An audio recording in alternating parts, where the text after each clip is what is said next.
turn the camera off while I'm trying my dress out. I don't want that going on TikTok. I know Matt, you guys have got one film film with me, two film with me. You two ain't. Yeah, you're not. And you're not. Oh, you are. We're meant to. Yeah, you are. But you're meant to also inform us that you've turned it on, though, aren't you? It's in your protocol that you've got to tell us when you turn it on. Yeah, we do. Also, I've got a question for you guys, right? So about Yeah. these ULEZ vans.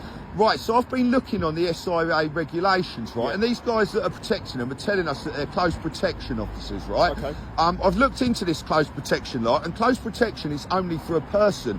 When you're protecting an asset, you're supposed to display an SIA licence. There's no legislation to show anywhere that you're exempt from displaying your SIA licence when you're only protecting an asset. So these guys are stood on our streets all the time protecting an asset without their SIA licences on. So I don't know if you guys as officers of the borough would be able to challenge them for that. Because if you look, I've looked into the legislation, and the legislation states that when they're close protection for an individual, say they're protecting me or you or someone, then they don't have to display the SIA licence. Yeah, so but when they're protecting an asset, they should be displaying it, but they're not. They're on the borough, on the streets with masks on all the time, not displaying SIA licences. Would you guys be able to shed any light on that? So I'll be honest with you.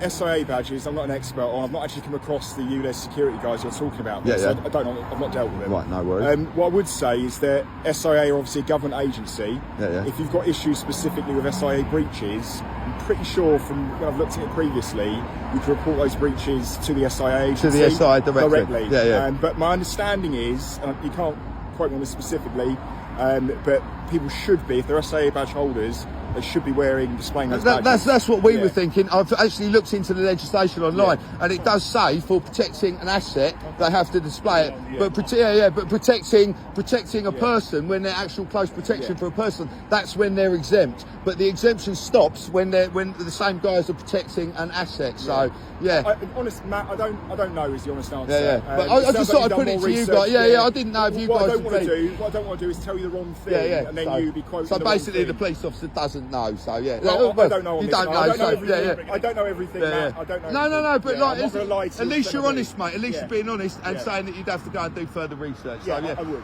I think you're not the sergeant. No, you're not. There's another sergeant that come and cleared them out off Long Lane. Right. Okay. No, I'm not. I don't think it was you. No, I thought it was enough. Sorry, mate. That's all right. I just got.